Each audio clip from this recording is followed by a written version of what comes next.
been speaking a lot this morning to a very large group of TEC members and guests. Yes. And you've been speaking about the engaged culture. Can you just explain a little bit more about what you mean by the engaged culture? Yeah, I mean a culture where people share a picture of future success. So more people feel included in the organisation's striving for its ambition, and where people feel like they have a rational commitment to work, understanding exactly what they do and how that impacts the culture, as well as an emotional one, i.e., they're loyal to the business, loyal to their colleagues, enjoy the buzz of work for almost its own sake, leave alone the results.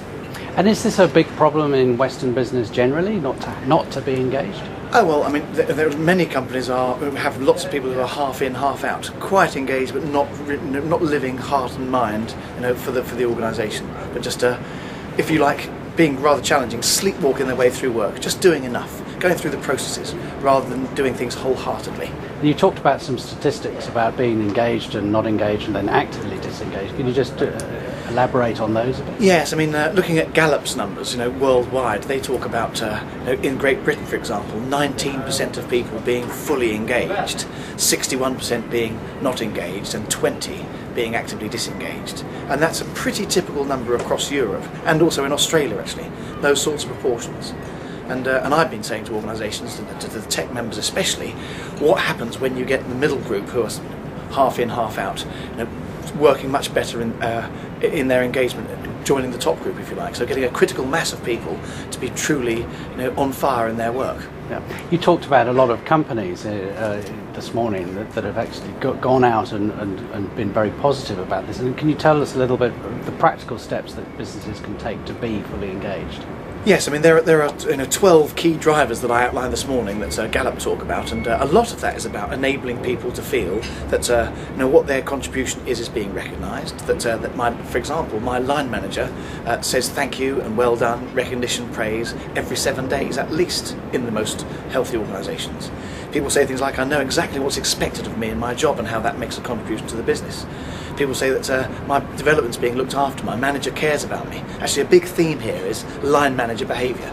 Number one reason why people leave a company, relationship with their line manager.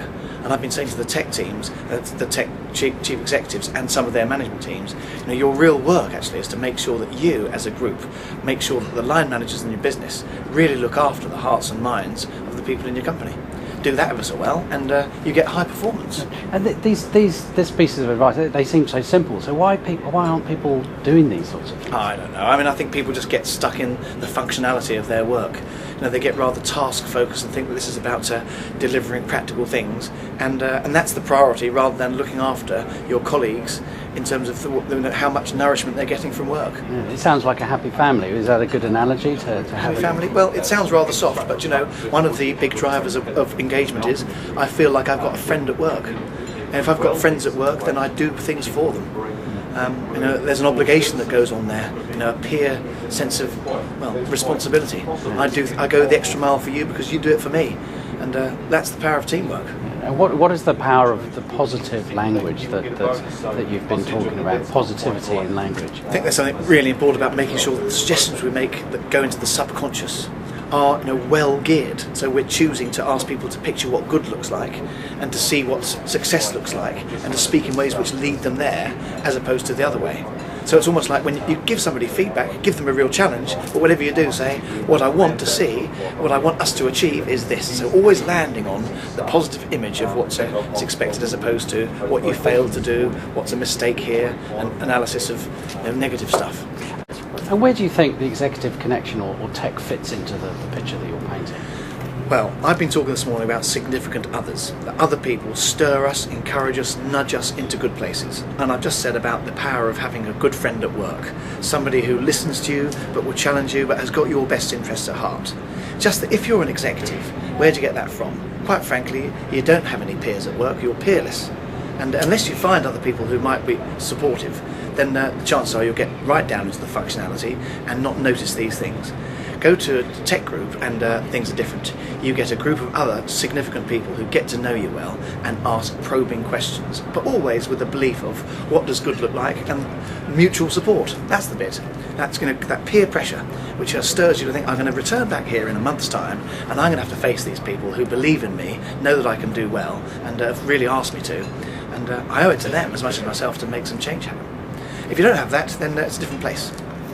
So it's a beautiful day here. Do you think you'll come back here sometime soon, maybe with the family next time? I am coming back here. You know, the family were with me in Australia. We had a wonderful tour, and yesterday when I said goodbye to them, my daughter said, you know, what's New Zealand going to be like, Dad?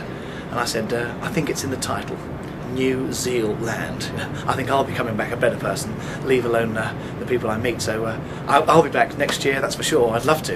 If anyone will listen, anyone wants to hear about engagement or beyond, then perfect. We'll listen and we'll invite you back. Thank you very much, Marcus. Thank you very much. It's been a pleasure. Thank you. Thanks a lot.